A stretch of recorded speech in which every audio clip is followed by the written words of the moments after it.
think the Melville discovery is when we definitively found the subsurface oil.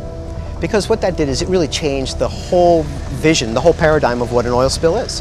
It went from a two-dimensional disaster to a three-dimensional catastrophe, like that.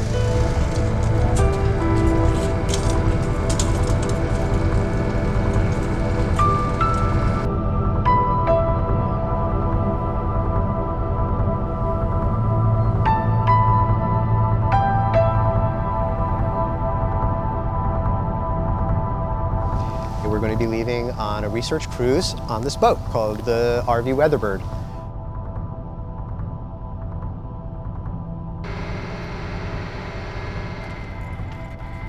We'll be out in the northern Gulf of Mexico, areas around the Desoto Canyon, areas east of the wellhead.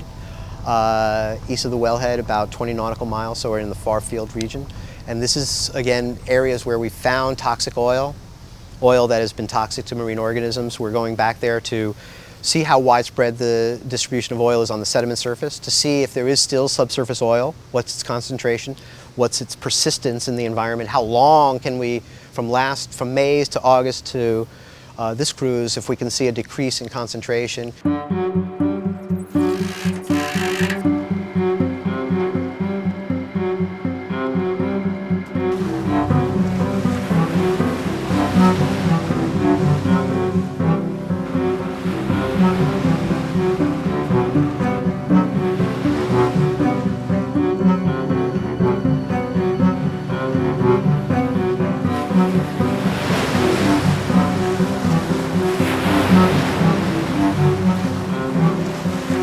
People have a tendency to sort of gravitate to the charismatic megafauna, they call it. And those are the endearing animals like the birds, the turtles, and the dolphins. Indeed, those are the first, most obvious things that are affected by a surface oil spill.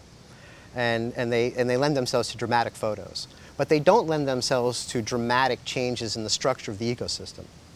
But what we've been able to recognize is that it's the organisms that sit at the base of the food web, at the base of the trophic pyramid, the phytoplankton, the bacteria, and the ones that graze on them, the zooplankton, that seem to be the ones that are most potentially impacted.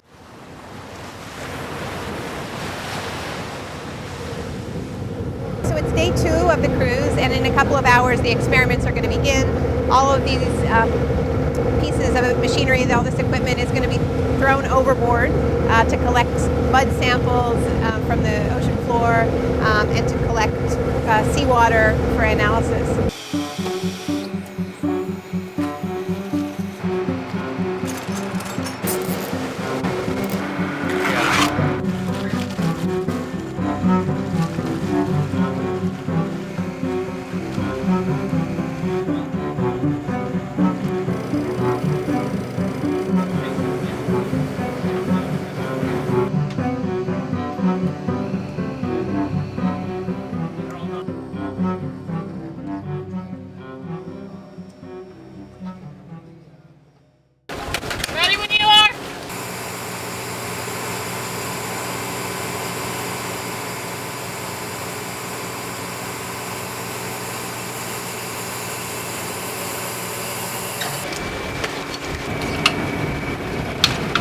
What's odd is if it was a normal transition, I don't know if you can see it, but there's a horizon right above. That's a very, very, very black horizon.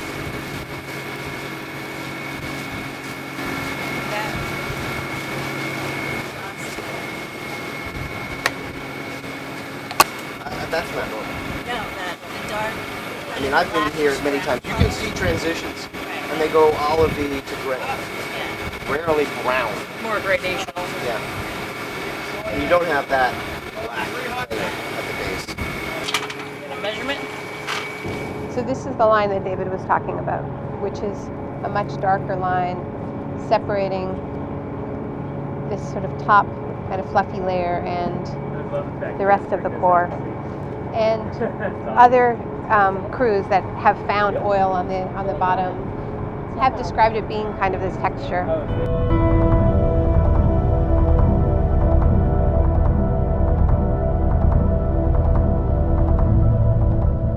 See all the sparkling?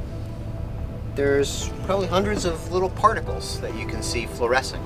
I'm not going to say definitively, but it smacks of hydrocarbon.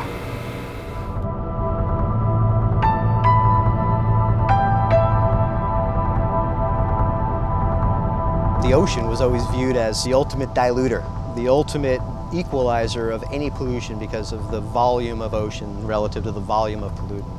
And what we realized that that's not the case, because it doesn't get diluted all over. It does have a trajectory, it has a path, and it has a cycle and a fate. And there's going to be a consequence to that fate.